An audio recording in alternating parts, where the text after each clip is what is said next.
naman sa SK Fund na 10%, I think sakto yung 10%. Hindi mo pwede taasan o bumabaan. Pero SK, sinasabi ko sa inyo, meron ba kayong limitasyon din sa mga items? Wala masyado, diba? Wala.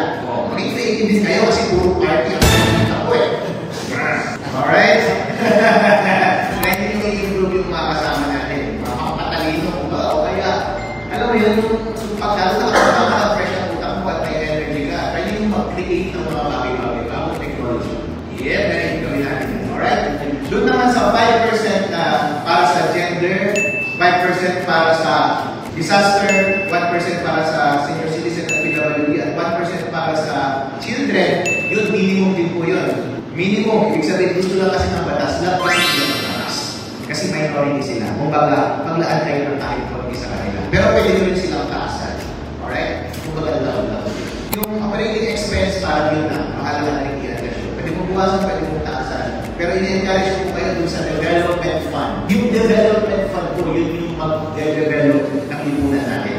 Try mo natin ng investment kasi yun yung capital investment.